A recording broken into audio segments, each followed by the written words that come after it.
आनंद अद्वय नित्य निरामय जे का निज ध्येय योगियांचे ते समचरण साजिरे विटेवरी पहा भीमातिरी विठ्ठल रूप पुराणाशी वाड श्रुती निनती पार ते झाले साकार पुंडलिका ते समचरण साजिरे विटेवरी पहा भीमातिरी विठ्ठल रूप तुका म्हणे जाते सनकाधिक ध्यात तुका म्हणे जाते सनकाधिक ध्यात ते आमचे कुलदैवत पांडुरंग ते समचरण साजिरे विटेवरी पहा भीमातिरी विठ्ठल रूप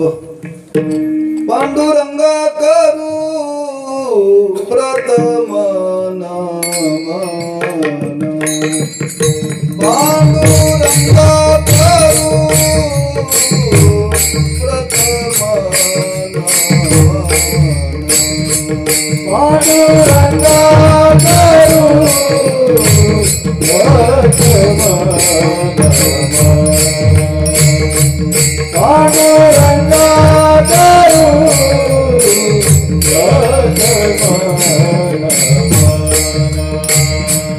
दुसरे चरण संतांची दुसरे चरण संतांची त्यांच्या कुमादाने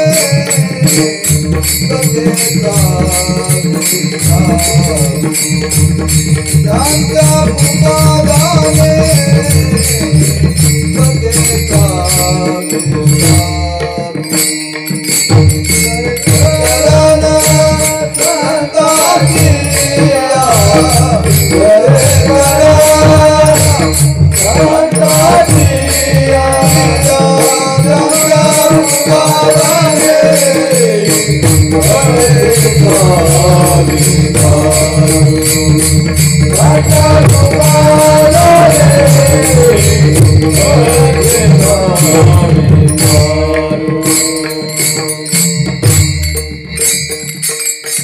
बाबाजी सद्गुरुदास तुका नमो ज्ञानेश्वरा निवृत्ती उदारा सोपान देवा नमो मुक्ताबाई त्रिभुवन पावनी आद्यत्र जननी देवाची नमो सद्गुरु तुकया ज्ञान दीपा नमो सद्गुरु सच्चिदानंद रूपा नमो सद्गुरु भक्त कल्याण मूर्ती नमो सद्गुरु भास्करा पूर्ण कीर्ती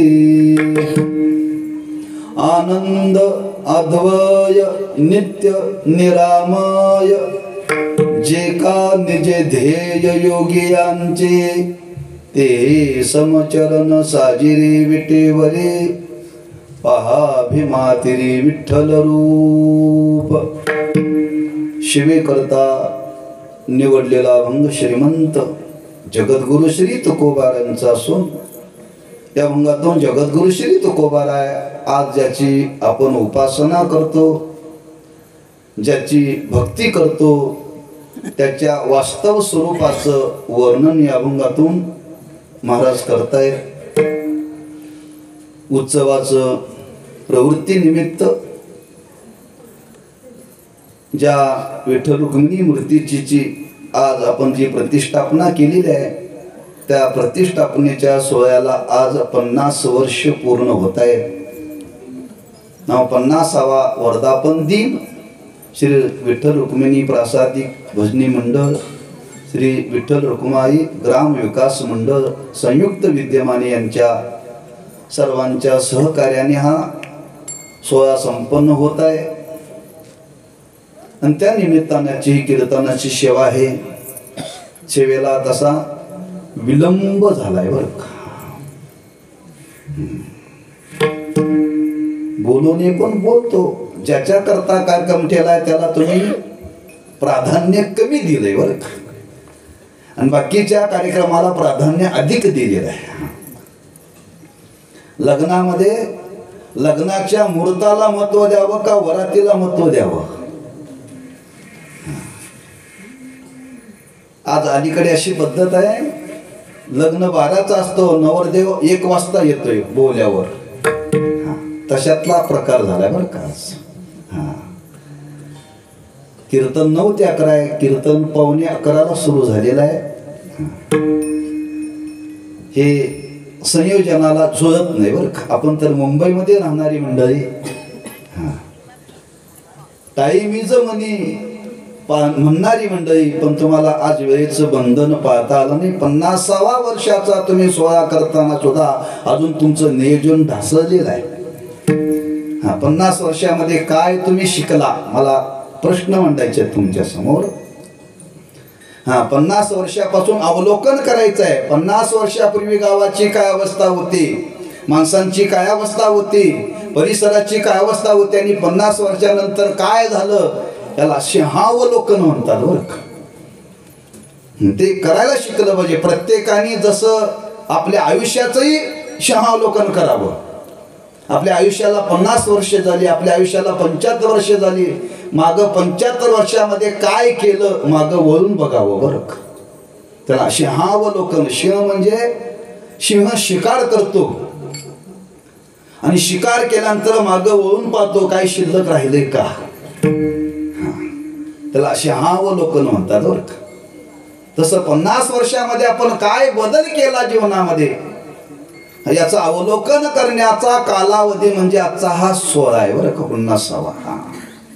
काय 50 वर्षामध्ये आपल्या जीवनामध्ये काय काय बदल झाला, किती वारकरी झाले, किती लोकांच्या विचारामध्ये बदल झाला, वागण्यामध्ये बदल किती झाला, आहारामध्ये किती बदल झाला,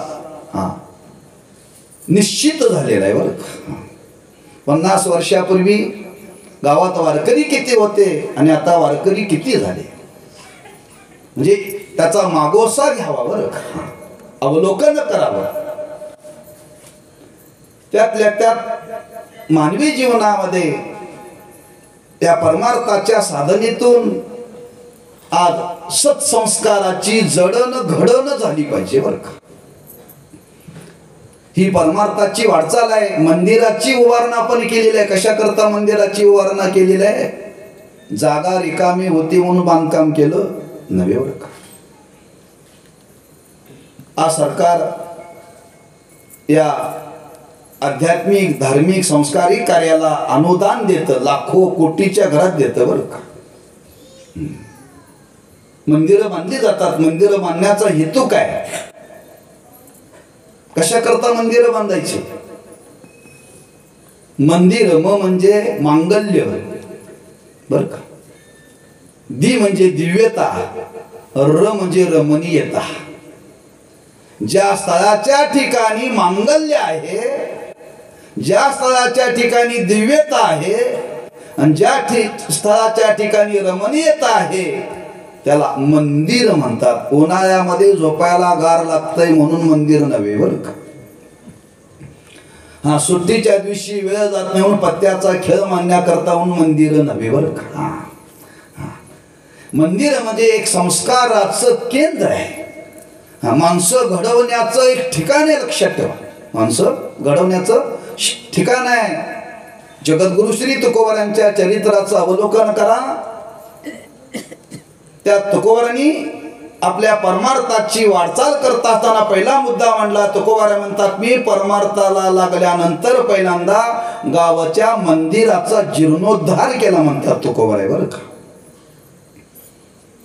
चरित्र पहा तुकोबारांचं बरं का. म्हणजे पहिल्यांदा महाराजांनी आपल्या परमार्थाच्या वाटचालीमध्ये मंदिराचा जीर्णोद्धार केला. 450 वर्षापूर्वीचा काल सांगतोय बरं का. म्हणजे कधीपासून मंदिराची परंपरा आहे त्याच्या आधीच आहे. किंवा आज तुम्ही आळंदीला जा, ज्ञानोबांच्या त्या मंदिरामध्ये प्रवेश करा. समाधी मंदिरात, गर्भ मंदिरात जाण्याच्या आधी जे मंदिर आहे त्या मंदिराचा जीर्णोद्धार तुकोबारांनी केलाय बरं का. तिथं पाटी लावलेली आहे आजही. म्हणजे ज्ञानेश्वरांना समाधी घेऊन 700 वर्ष होऊन गेली. पण त्याच्यानंतर माऊलीच्याही मंदिराचा जीर्णोद्धार तुकोबारांनी केला बरं का. जी संत मंडळी जगाला घडवण्याकरता आलेली ही दगडाला घडवण्याकरता का प्रवृत्त झाली याचा विचार करा बरं का. मंदिर दगडाचं असतं बरं का, पण दगडातूनच माणसं घडतात.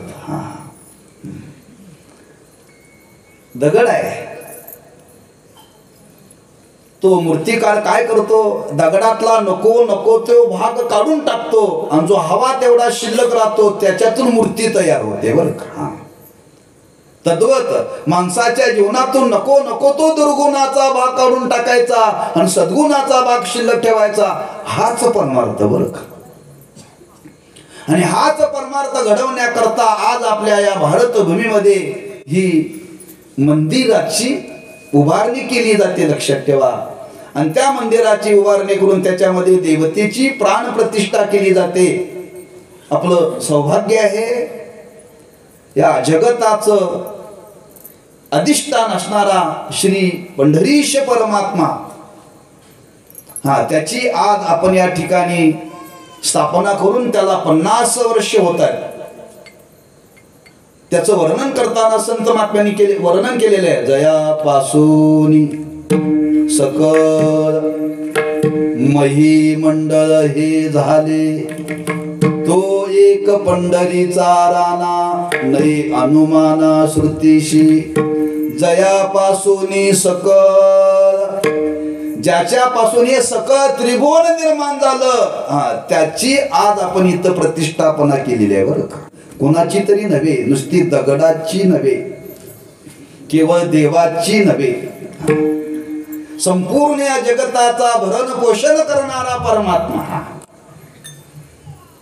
आणि त्याची मंदिराची उभारणा करून आज आपण त्याची प्रतिष्ठापना केली, त्याची आज आपण भक्ती करतो, त्याची उपासना करतो, त्याची साधना करतो.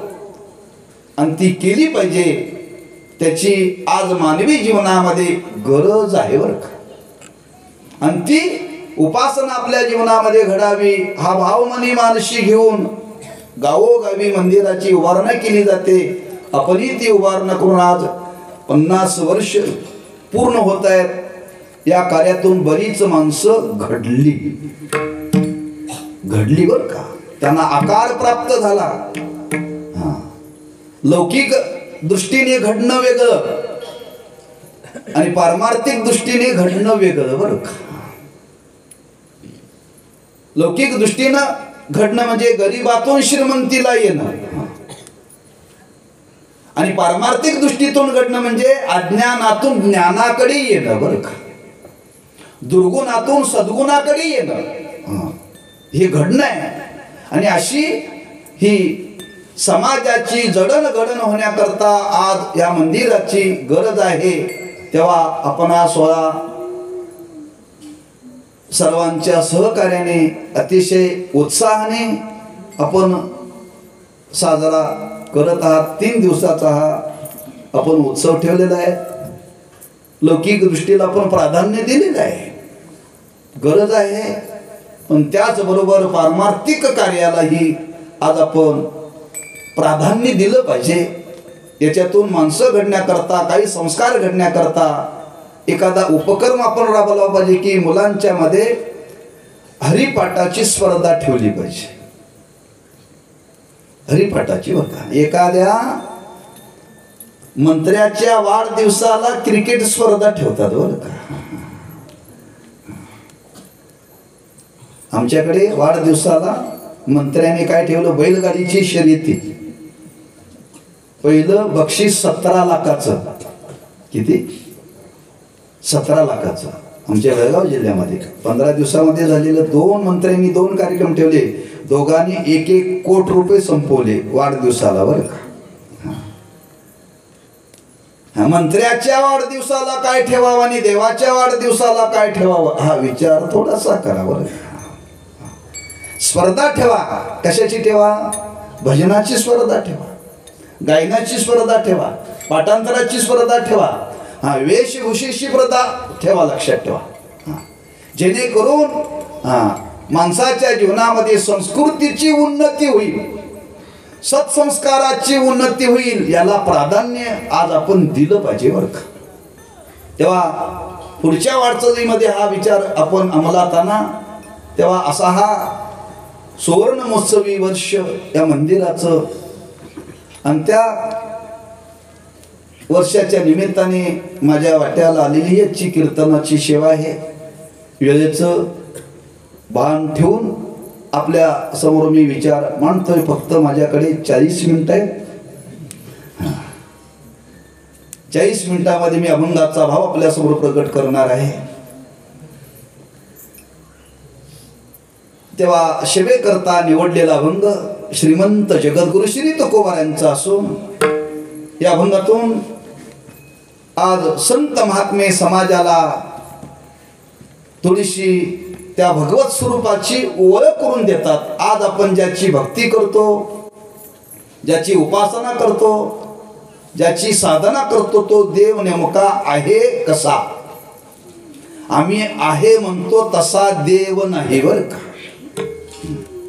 आम्ही जसा आहे म्हणतो तसा नाही, पण जसा आहे तसा आम्हा तुम्हाला देव कळलेला नाही आहे. देव कळावा बरं का. देव कळावा. 2 भाव प्रकट केलेत परमार्थ साधनेमध्ये. एक मानवी जीवनामध्ये देव भेटावा आणि मानवी जीवनामध्ये देव कळावा.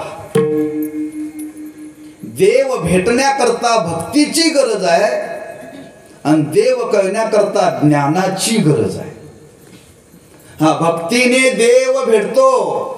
संत शिरोमणी नामदेव महाराजांना देव भेटला, देव बोलला, पण देव कळला नाही बरं का. ज्यांच्या बरोबर देव बोलत होता, ज्यांच्या हातचा नैवेद्य सेवन करत होता, दूध पिला हो, असा तरी अजून आम्हाला देव भेटलेला नाही बरं का.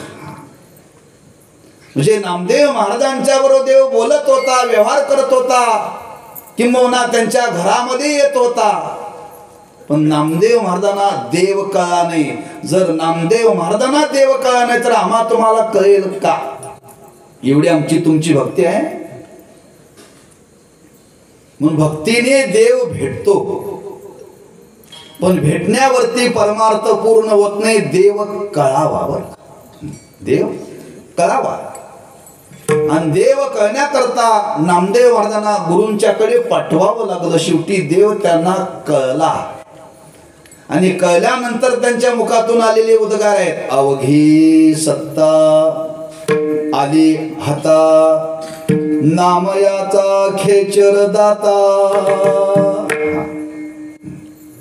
पण महाराज म्हणतात जरी आम्हाला हा देव कळला तरी देव कळण्याच्या आधी भेटण्याकरता सुद्धा आम्ही त्या मनाची साधना केली.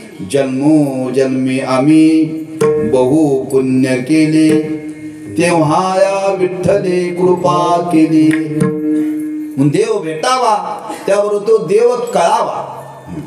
देव कळाना मनुष्य परमार्थातून कधीही बाजूला जात नाही. बाजूला जात नाही. आज आपल्या जीवनाचा विचार करा. आपण प्रपंचामध्ये राहतो. का प्रपंचामध्ये राहतो? प्रपंच कळलेला नाही म्हणून. ज्या दिवशी प्रपंच कळेल त्या दिवशी प्रपंचात आम्ही रमणार नाही बरं का. प्रत्येकाने विचार करा. खरंच पुरुषांनी विचार करा, स्त्रियांनी विचार करा, पुरुषांनी विचार करा. आपल्या बायकोचं आपल्याला स्वभाव कळालाय का? अजिबात नाही बरं का. आणि स्त्रियांनी विचार करावा, आपल्या नवऱ्याचा आपल्याला स्वभाव कळालाय का? नाही बरं का. ज्या दिवशी कळेल त्या दिवशी परिवर्तन घडेल बरं का. आम्हाला कळालेलं नाही म्हणून आमचा प्रपंचाचा लक्षात ठेवा. कळण्याकरता संबंध आला म्हणून आपल्याला दृष्टांत सांगतो. कळावा याच्याकरता बरं का. एक ग्रस्त प्रवासाला चालले होते. प्रवास करीत असता एका गावामध्ये मुक्कामाला थांबले. पूर्वीची पद्धत, कुणी आपल्या गावामध्ये प्रवासी जर आला तर संध्याकाळी त्या धर्मशाळेमध्ये जाऊन चौकशी करावी आणि त्याच्या भोजनाची व्यवस्था करावी. म्हणून एक ग्रस्त गावातले धर्मशाळेमध्ये मंदिरामध्ये चौकशी करायला गेले. एक अतिथी प्रवास करता करता मुक्कामाला मंदिरात आले होते. कुठून आला, कुठं निघाला चौकशी केली आणि भोजनाकरता त्यांनी घरी आमंत्रण दिलं. त्याप्रमाणे ते घरी आले. पत्नीला सांगितलं स्वयंपाक करा. स्वयंपाक केला. स्वयंपाक झाल्यानंतर त्या अतिथीला त्या ग्रस्ताने घरी जेवण्याकरता आणलं. पाटावरती बसलेले आहेत. पदार्थ वाढायला सुरुवात झालेली आहे. वाढता वाढता जे अतिथी आले होते ते अचानक म्हणते यजमानाला, म्हणले माझं थोडंसं काम राहिलेलं आहे, मी मंदिरात पुन्हा जाऊन परत येतो. मग त्या घरातून मंदिराकडे गेले. अर्धा तास झाला.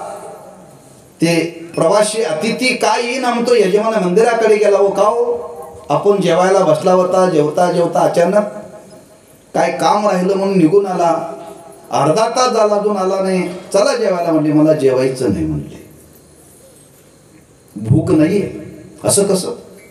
ताटावर बसला होता आणि ताटावर बसल्यानंतर अचानक निघून आपण आला आणि आता जेवायचं नाही म्हणता, भूक नाही म्हणता. नाही म्हणजे खरंच मला जेवायचं नाही आहे.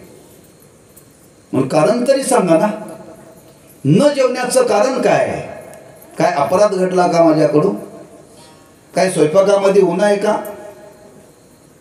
म्हणजे अपराध काहीच घडला नाही, ऊन काहीच नाही आहे. पण मी गोष्ट सांगतो ती लक्षात ठेव, तुला पटो अगर न पटो. मी तुझ्या घरी आलो, जेवण्याकरता बसणार. तुझी पत्नी वाढण्याकरता आली. पत्नी वाढण्याकरता आल्यानंतर माझ्या लक्षात आलं तुझीची पत्नी पत्नी नसून पिशाची आहे. काय? पिशाची आहे. मी आहे मांत्रिक आणि मांत्रिक असल्यावर मी पिशाच्याच्या हातचं खात नाही. पिशाच्याला टाचा नसतात बरं का. पिशाच्याची सावली पडत नाही, अशी लक्षणं त्याची केली. आणि ते सगळं सांगितलं आणि सांगितल्यानंतर त्याला पटलं. म्हणजे खरंच तुम्ही सांगता ते बरोबर आहे. काही वर्षापूर्वी माझी बायको वारल्या म्हणाला. बरोबर आहे, तीच पिशाची म्हणून आल्या म्हणली. पुन्हा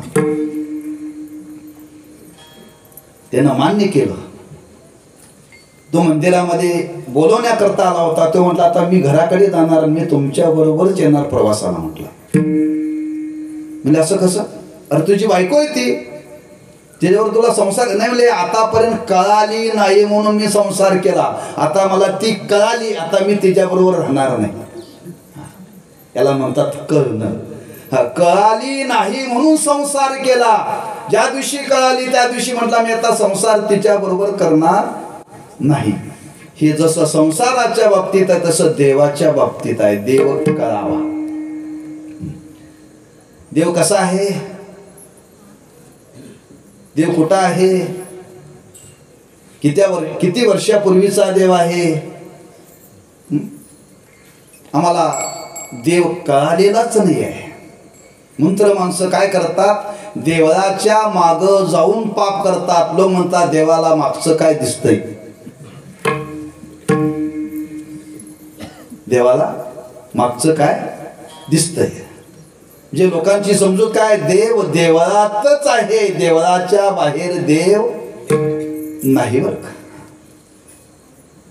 आणि संतांनी वर्णन केले, देव आहे सुकाळ देशी, तो सर्व देशामध्ये देव आहे. म्हणून बरेच लोक येतात, लोकांची भावना आहे देव फक्त देवळात आहे. याचा अर्थ आपल्याला देव पूर्ण कळालेला नाही. लक्षात ठेवा, देव कळालेला नाही. बघा बरीच माणसं देवाच्या दर्शनाला येत असताना बऱ्याच लोकांना काही सवय असते. काही माणसं घरातून बाहेर पडली की देवापर्यंत येईपर्यंत जे व्यसन आहे ते व्यसन करत येतात बरं का. म्हणजे ग्रस्त रोज त्यांचा नियम, ते कधीही मंदिरामध्ये येण्याकरता एक दिवसही दर्शनाकरता खंड नाही बरं का. पण त्यांचा स्वभाव घरातून निघालं की बिडी पेटवायची, ती ओढत ओढत मंदिराच्या पायरीपर्यंत यायची, पायरीजवळ आली की ती विझवायची, चूल भरायची, आज देवाच्या दर्शनाला जायचं, देवाचं दर्शन घ्यायचं, पुन्हा बाहेर आली की विझवलेली पुन्हा पेटवायची आणि पुन्हा ओढत जायची. एका ग्रस्ताने पाहिलं, म्हणले का हो तुम्ही रोज येता आणि रोज येताना मंदिरात जाताना विडी विजवता, देवाचं दर्शन घेता, बाहेर आलं की पुन्हा पेटवता आणि पुन्हा जाता, असं का? म्हणजे खरं सांगू का, देवाजवळ बिडी ओढायची नसते म्हणून देवळात आल्यानंतर मी ओढत नाही म्हणून त्यांनी सांगितलं. त्या ग्रस्ताने म्हणलं जसा देव देवळात आहे तसा तो देवळाच्या बाहेर पण आहे बरं का, देवळाच्या बाहेर पण आहे. हा, पण आमची धारणा काय, देवळातच आहे म्हणून देवळात पाप करायचं नाही, देवळाच्या बाहेर काहीही केलं तरी चालतं. याचा अर्थ काय, देव कळालेला नाहीये. आणि तेच संत महात्म्या जगाला सांगतात देव कसा आहे, देव हा मर्यादित नाही आहे.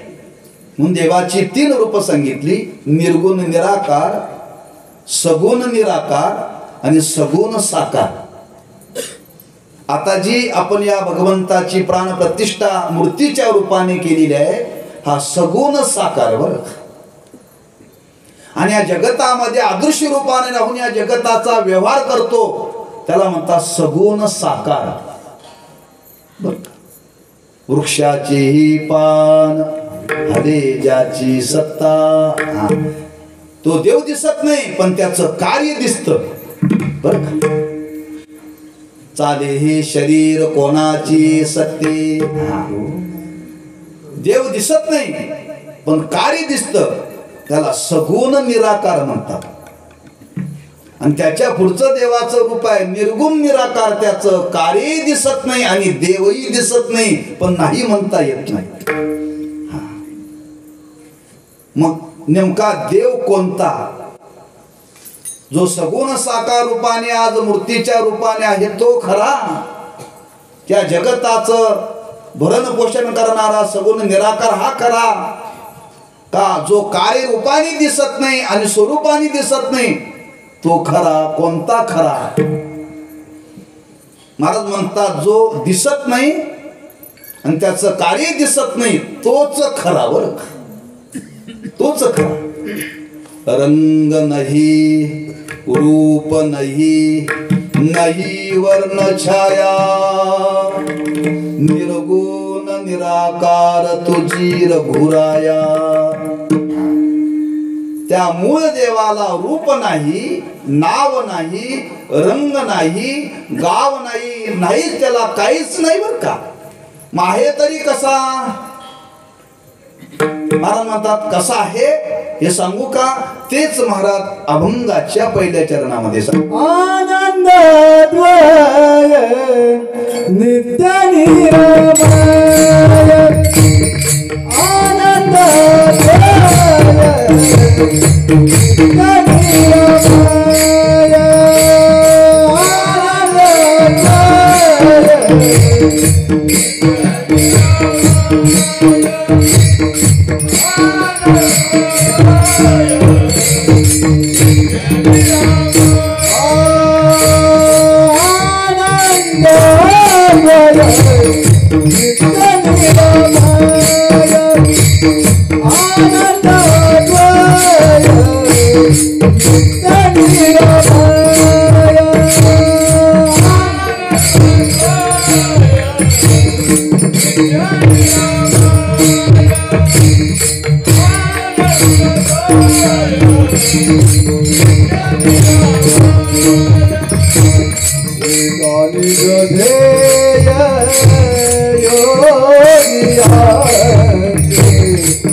निरामय, त्याची 4 लक्षणं सांगितली त्या देवाची बरं का. हा, देव मूळ स्वरूपाने कसा आहे.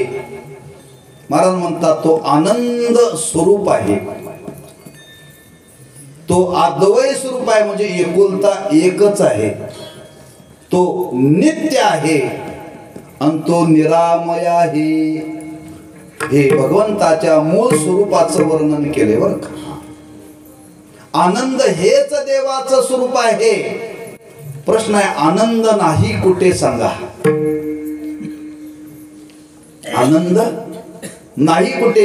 जिथं जिथं तुम्हाला आनंदाचा अनुभव येईल तेच देवाचं खरं स्वरूप, तेच देवाचं खरं स्वरूप बरं का. आनंद कुठे नाही.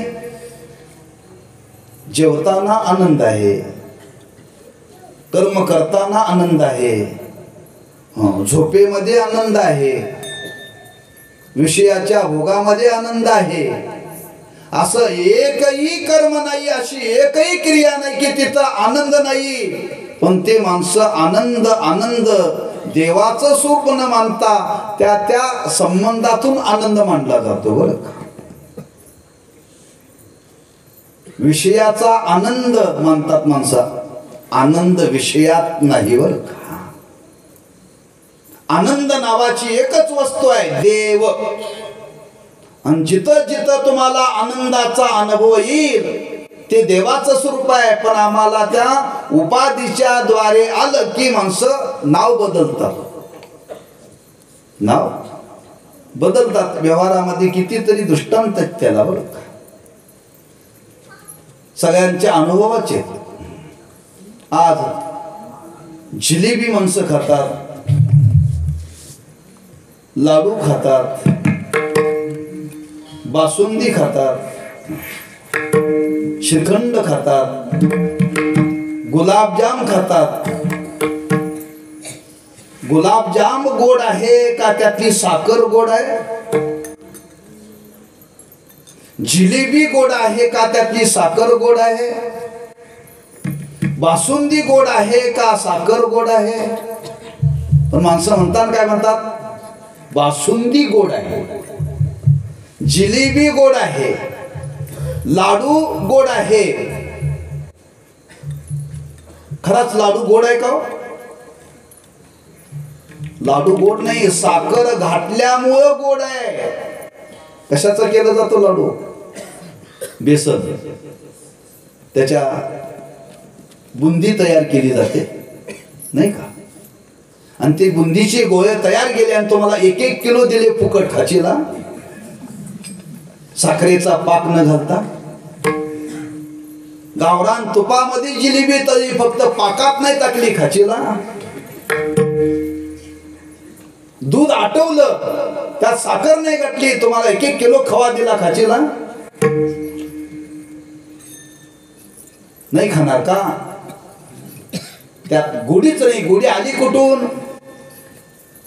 लाडू गोड का साखर गोड, जिलेबी गोड का साखर गोड, बासुंदी गोड का साखर गोड.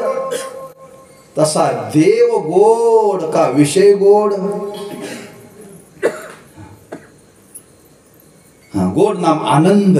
आनंद हेच देवाचं स्वरूप आहे आणि तो आनंद सर्व पदार्थामध्ये आहे. पण आम्हाला तो देव वाटत नाही बरं का. तो देव वाटत नाही. म्हणून ज्ञानोबारीने फार सुंदर, तुकोबारीने फार सुंदर दृष्टांत दिला. आनंदाचे डोही आनंद तरंग, आनंदाचे अंग आनंदाची. पाणी आहे, पाण्याच्या वरती तरंग आहेत, लाटा आहेत. त्या लाटेमध्ये पाणी आहे, त्या तरंगामध्ये पाणी आहे आणि पाणी पाणी रूपाने पण आहे बरं का. लाटेतलं पाणी वेगळं आणि खालचं पाणी वेगळं नाही का. समुद्राचंच पाणी लाटाच्या रूपाने येतं बरं का, वेगळं नाहीये. म्हणजे तेच तसं जिथं जिथं आम्हा तुम्हाला हा आनंद अनुभवाला येईल तो आनंद म्हणजेच देवाचं खरं स्वरूप आहे. आणि ते वर्णन करताना इथे तुकोबारे म्हणतात देव देव देव म्हणजे काय, आनंद हेच देवाचं स्वरूप आहे, फक्त ते दाखवता येत नाही, अनुभवाचा विषय आहे. देव दाखवण्याचा विषय नाही, अनुभवाचा विषय. तुम्हाला साखर दिली आणि साखर खायला सांगितली आणि खायला सांगितल्यानंतर विचारलं साखर कशी आहे, तुम्ही काय सांगा, गोड आहे. गोड आहे म्हणजे नेमकी कशी आहे, तुम्ही मला अतिशय गोड आहे म्हणजे नेमकी कशी आहे, तुम्ही मला शेवटी वैतागून खाऊन बघा.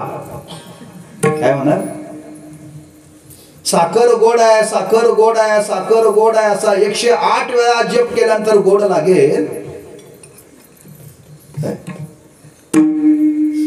लागेल का नाही.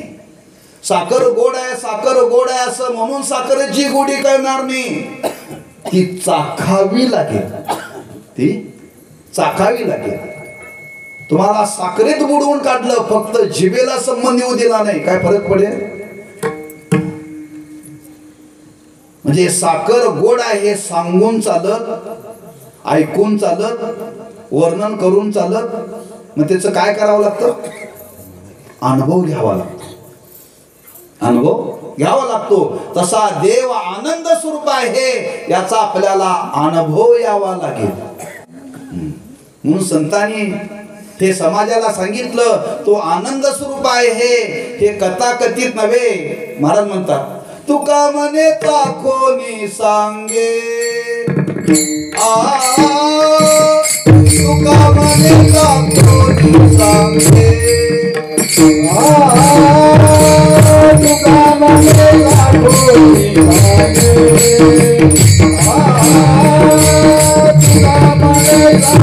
कोणी सांगे,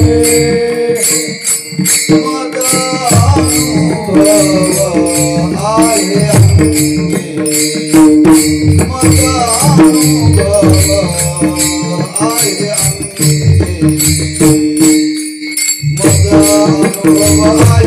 मग अनुभव आहे, मग अनुभव आहे ऐसे तुक वचनी आहे, ऐसे तुक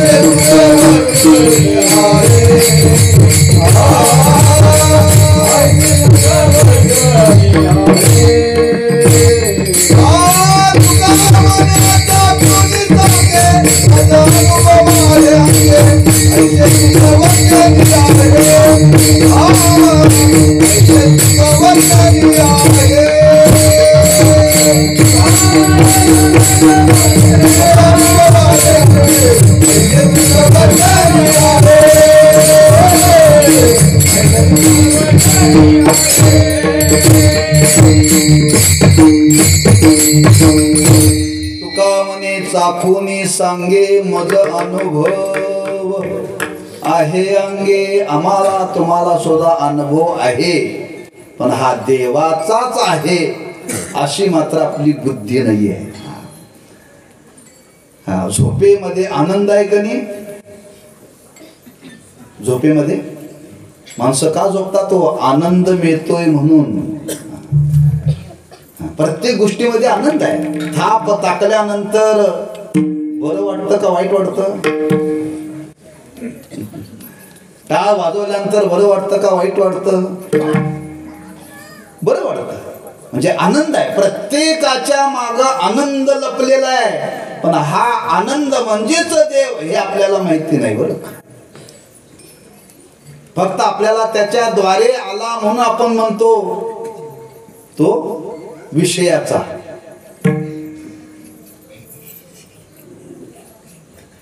आपल्या घरामध्ये नळ बसवलेले आहेत पाण्याचे. स्वयंपाक घरामध्ये किचन मध्ये नळ असतो पाण्याचा, एक बाथरूम मध्ये असतो आणि एक शौचालयामध्ये असतो बर का. आता त्या सगळ्या नळाला पाणी येतं ते कुठून येतं? एकाच टाकीच येतं बरं का, एकाच टाकीचं पाणी येतं. पण लोक म्हणतात देवाच्या पूजेला स्वयंपाकघरातलं पाणी घ्या, बाथरूम मधलं पाणी नको म्हणतात. पाणी एकच, हा एकाच टाकीला अनेक नळ जोडलेले असतात, पण एकच पाणी अनेक नळाच्या द्वारे आल्यानंतर लोक म्हणतात हे बाथरूम मधलं पाणी आहे, हे शौचालयातलं पाणी आहे, हे स्वयंपाकघरातलं पाणी आहे. नळ बदलला का पाणी बदललं?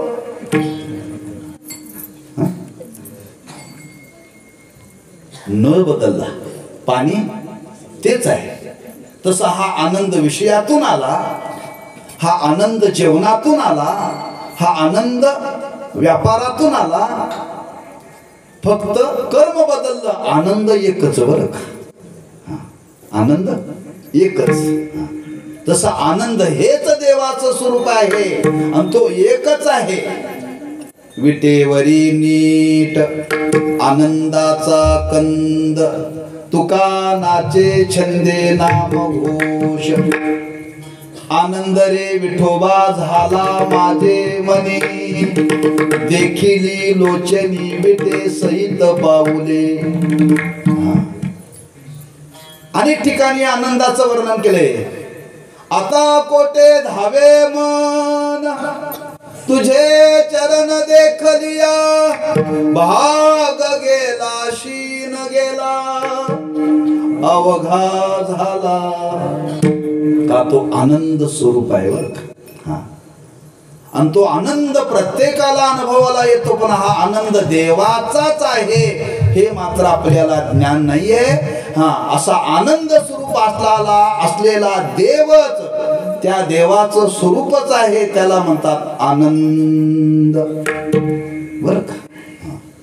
आणि असा आनंदाचा ज्याला अनुभव आला त्याला म्हणतात पूर्णानंद. मी नाही बर का, ज्याला आला त्याला, ज्याला आनंदाचा अनुभव आला त्याचं हे नाव आहे. तो आनंद आपल्याला अनुभवाला आलेला आहे, पण देवाचा आहे असा आपल्याला त्याचा निश्चय नाहीये बरं का, निश्चय नाहीये. पाणी नळाला टाकीत असेल तर, टाकीत नसेल तर नळ फिरवत बसले तर पाणी किती तासाने येतो?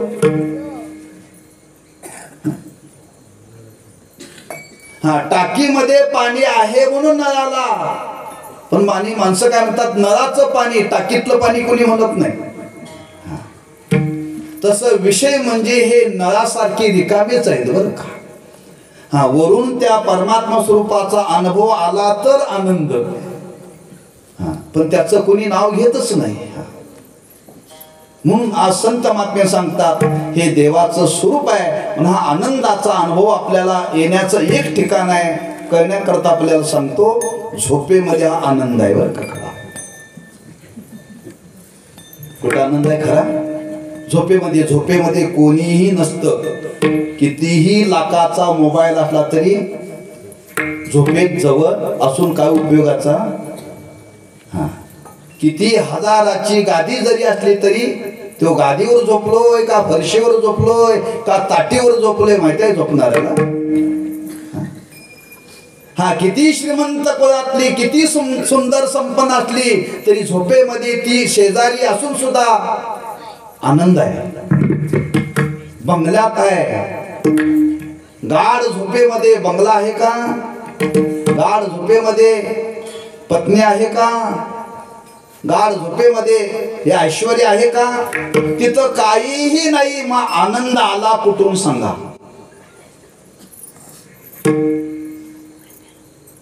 झोपेमध्ये मिळणारा आनंद कुठून आला हो? काही नाही तिथं. माणसं म्हणतात मी आनंदाने झोपलो होतो बरं का. काय संबंध आहे का तिथं? कशाचाही संबंध नसताना झोपेमध्ये मिळणारा आनंद आहे. किंबहुना झोपेमध्ये आनंद मिळतो म्हणून माणसं जगली. जर झोपेतला जर आनंद नाही मिळाला तुम्हाला, 4 दिवस जर झोप नाही लागली, तर मी एक योजना करतो, तुम्हाला जे जे खायला लागतं ते पोटभर देतो, जे मागाल ते, फक्त 2 दिवस तुम्हाला मी झोपू देणार नाही. जमेल काय बघा. शेवटी म्हणतील ते तुमचं आणलेलं टाकून द्या, पण पहिल्यांदा झोपायला द्या. म्हणजे झोपेमध्ये मिळणारा आनंद हा क्रिये वाचून, स्पर्शा वाचून, संबंधा वाचून मिळतो. हा आनंद कुठला? अहो हेच आपलं आनंदाचं स्वरूप आहे. कुठं आहे? तैसा हृदयामध्ये विराम, असता सर्व सुखाचा आराम, परिभ्रांताशी कामू विषयावरी. आणि हेच आनंदाचं स्वरूप, आणि हेच त्या भगवंताचं स्वरूप आहे. म्हणून तर महाराज वर्णन करतात आनंद.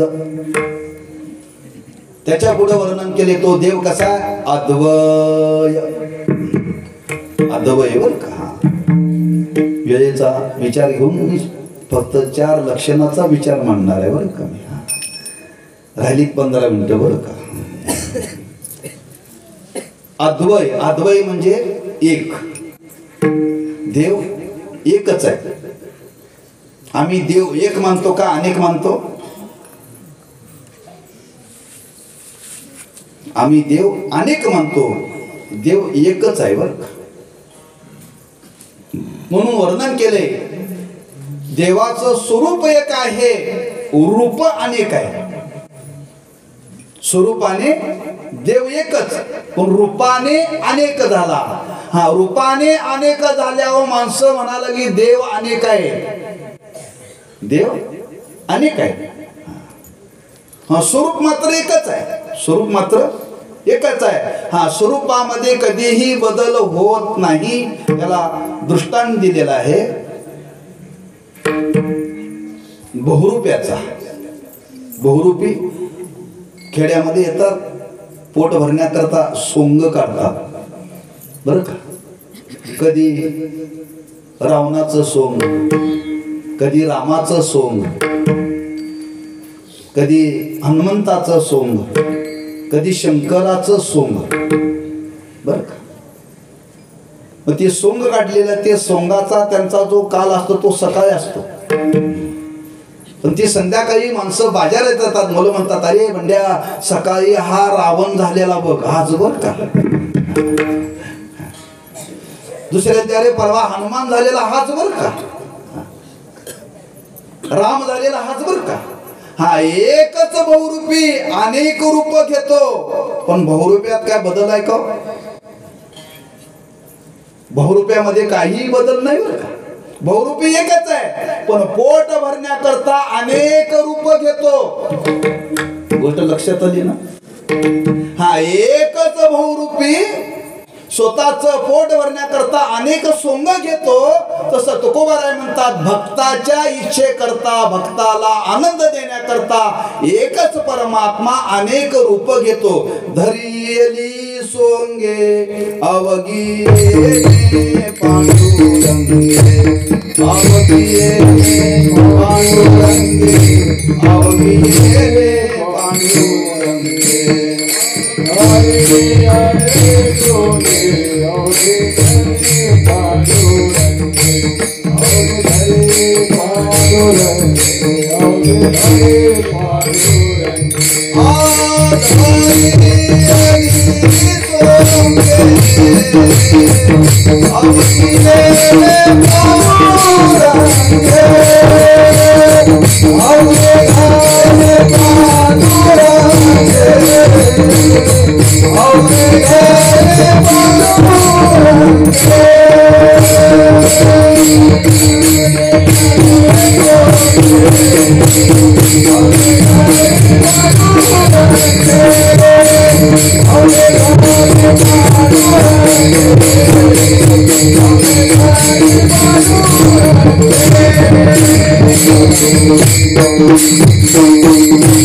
धरियली सोंगे अवगी येणे पांडुरंगी एकाच देवाने धरली सोंग म्हणजे ही रूप म्हणून संतांनी वर्णन केले अनंत वेशे अनंत रूपे देखिले म्या त्याशी बाप रखुमा देवी वरुखोन बानली कैशी देखिला माई देवांचा देवो विठला संदेहो निमाले नामदेव महाराज वर्णन करतात अवताराच्या राशी तो हा आतापर्यंत जेवढे अवतार झाले अवताराच्या राशी झाल्या ना तो एकच वर का अवताराच्या राशी हा देव एकच आहे बर का अनेक नाहीये हा देवाने रूप अनेक धरली रूप म्हणजे देव नव्हे म्हणून देवाचे अवतार झाले रूप शिल्लक राहिली का रूप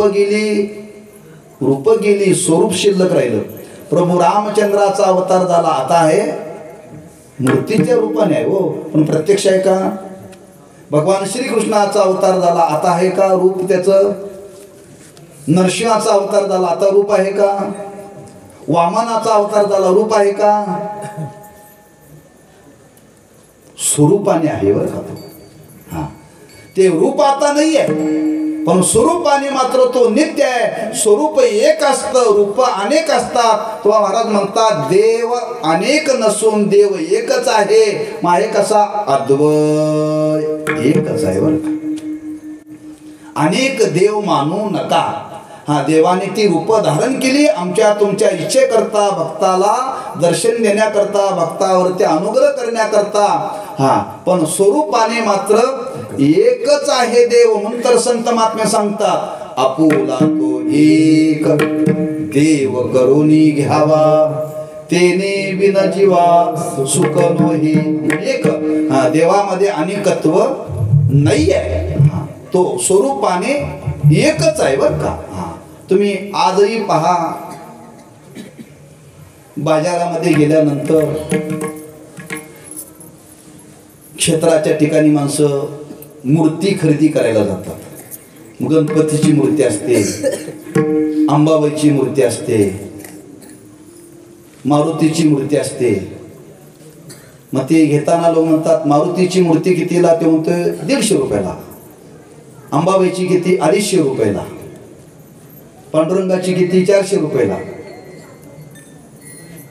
पितळचीच असते बरं का मारुती पितळचाच अंबाबाई पितळचीच पांडुरंगी पितळचाच मग एकाची 400 रुपये किंमत एकाची 150 रुपये किंमत एकाची 300 रुपये किंमत देवाची किंमत का त्याच्या भजनाची किंमत हो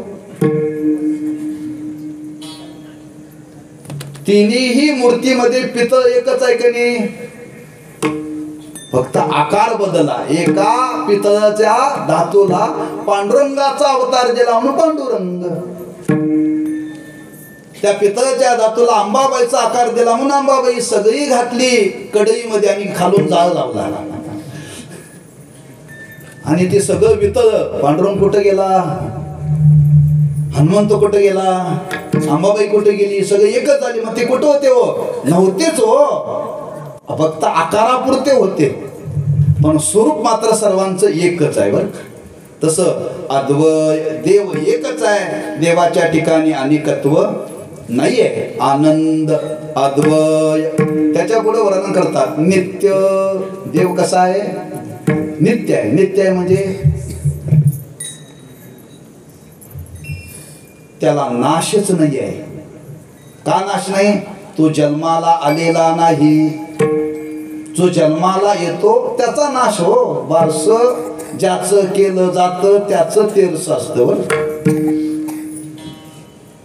देवाचं बारसच नाही आहे देवाचं बारसच नाही ज्या देवाचं वर्णन करायला त्या देवाचं बारसं नाही कृष्णाचं बारसं झालं हो रामाचं बारसं झालं वामनाचं बारसं झालं पण जो मूळ देव सांगितला या जगतामध्ये आहे त्याचं बारसं झालंय का तो जन्मालाच आला नाही मग जन्मालाच आला नाही तर तो जाईल का नाहीये मग तो कसा आहे नित्य आहे म्हणजे आम्ही तुम्ही जन्माला येण्याच्या पूर्वी देव आहे आम्ही तुम्ही जन्माला आलो, लहानाचे मोठे झालो तरी देव आहे, आणि आम्ही उद्या गेलो आयुष्य संपल्यानंतर तरी देव आहे. म्हणजे आम्ही जन्माला येण्याच्या पूर्वी आहे, जन्माला आलो तरी आहे, आणि उद्या आम्ही या जगताचा निरोप घेतला तरी आहे. तिन्ही कालामध्ये जो आहे त्याला म्हणतात नित्य. म्हणून देव हा निर्माण झालेला नाही, देवाला कोणी निर्माण केलेला नाही, देवाने सर्वांना निर्माण केलंय बर का. एकलेन कंठीची म्हणून या येणे, केली निर्माण 14 भुवने, गगन चंद्र सूर्य मेघ तारांगणे, 5 महाभूते भौतिके भिन्ने भिन्ने वो, ऐसा लाघविया माया सूत्रधारी. त्याने निर्माण केलंय, त्याला कोणी निर्माण केलेलं नाही. तो नित्य आहे, तो येतही नाही आणि तो जातही नाही, त्याला म्हणतात नित्य. बरं, आम्ही येतो आणि आम्ही जातो. त्याला उदाहरण दिलेलं आहे. मातीची घागर आहे, मातीची. त्या मातीच्या घागरीमध्ये काय पोकळे, त्याला काय म्हणतात आकाश. बर का, पोकळीला काय म्हणतात आकाश. आता इथं मंदिर बांधले, मंदिराच्या आत पोकळे, त्याला काय म्हणतात आकाश. जे मठाच्या मध्ये आकाश आहे त्याला मठाकाश म्हणतात, आणि जे घागरीच्या ठिकाणी घटाच्या ठिकाणी आहे त्याला घटाकाश म्हणतात. आता ह्या मंदिराच्या आत पोकळे आहे. आता हे मंदिर बाजूला केलं तर ते आकाश कुठं जातो? अहो, कुठून आलंच नाही तर जाईल कुठं? ते जाग्यावरतीच आहे. आपण त्याच्यामध्ये मंदिर बांधलंय. घागर, त्या घागरीमध्ये आकाश आहे. घागर फुटली, आकाश कुठे गेलं? ते कुठं गेलंच नाही, आलंच नाही कुठून ना. आकाशा काय येणे जाणे. जसा देव नित्य आहे, तो येतही नाही, तो जात नाही. मग काय होतं? या जगताची उत्पत्ती होते, जगताची स्थिती होते, जगताचा नाश होतो. देव येतही नाही आणि तो देव जात नाही, तो जाग्यावरती जसाच्या तसाच आहे. म्हणून महाराज म्हणतात तो नित्य आहे. देवाला नाश नाही म्हणून आम्हा तुम्हाला सांगितलं, अविनाश करी आपुलियाशी लावी मना पिशे गोविंदाचे. आणि 4थं लक्षण सांगितलं निरामय. निरामय म्हणजे महाराज म्हणतात त्याला काय आकारच नाही, त्याला आकार नाही, त्याला नाव नाही, त्याला रंग नाही. आकाश आहे, आकाशाला आकार काय हो? आकाशाला रंग काय? लोक म्हणतात निळं दिसतंय, आहे निळं ते? काही लोक म्हणतात पाणी काळं भोर दिसतंय, खरंच काळं भोर पाणी आहे?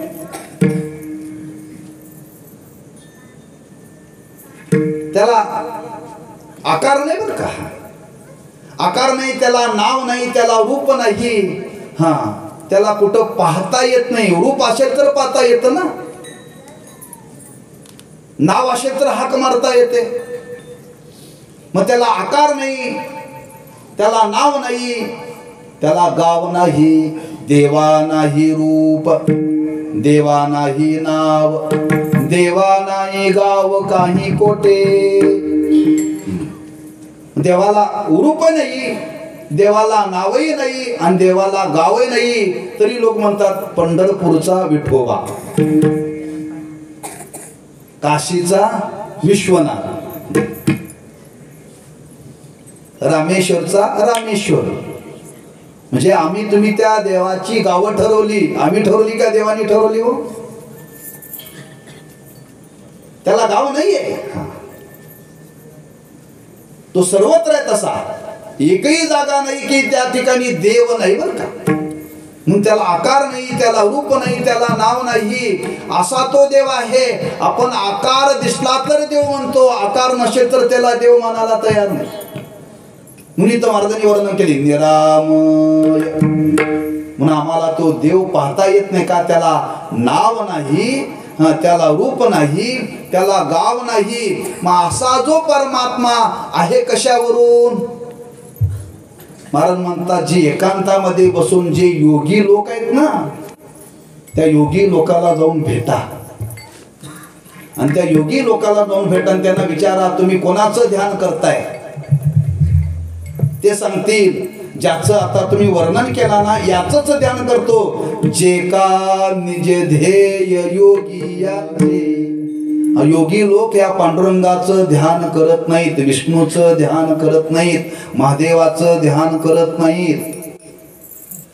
ज्या देवाचं वर्णन केलं, जो आनंद स्वरूप आहे, अद्वैत स्वरूप आहे, नित्य आहे, निरामय, याचंच ध्यान योगी करतात. मग त्यांना विचारा तुमच्या ध्यानात आला कसा, ते म्हणतात रोज योग करायला आमच्याकडे या, रामदेव बाबाकडे जाऊन चालायचं नाही.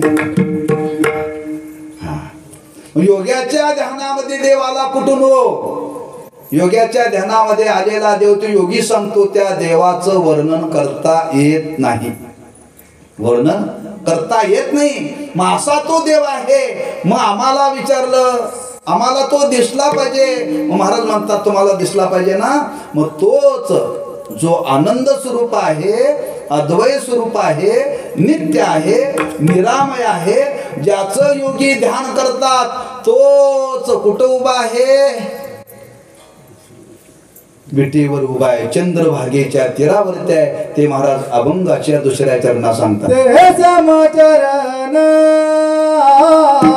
ते समचरण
नित्य निरामय जे का निज ध्येय योगी यांचे.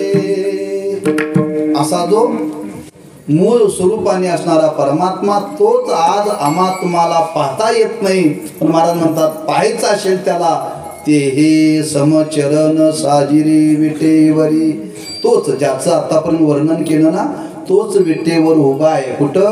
पहा भीमातिरी विठ्ठल रूप. त्याला पहा, त्या भीमेच्या नाम चंद्रभागेच्या तीरावरती गेल्यानंतर त्याला पहा. पण कसं पहा?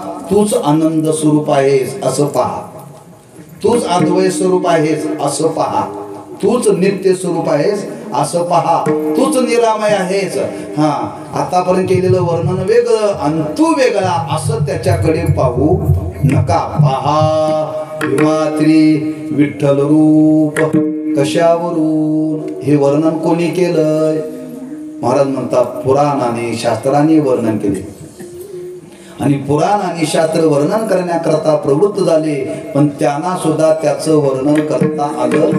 पुराणाशी वाढ, पुराणाच्या बुद्धीच्या पलीकडे आहे तो. पुराणाशी वाढ श्रुती नेनती पार. तो श्रुतीलाही कळा नाही, पण महाराज म्हणतात तोच पुंडलिक रायाने भक्तीच्या द्वारे त्याला आकाराला आणलं ते झाले साकार पुंडलिका. ज्याचं वर्णन केलं ना त्यालाच आकाराला पुंडलिक रायाने आणलं. मग पुंडलिक रायाने आणलं त्याच्यापूर्वी तो होता कुठं? वैकुंठात होता. त्याच्या आधी होता कुठं? त्याची कोणी भक्ती केली का? महाराज म्हणतात केली. कोणी केली? सनकादिकांनी. जो आकाराला येण्याच्या पूर्वी देव होता त्याची भक्ती कोणी केली? उपासना कोणी केली?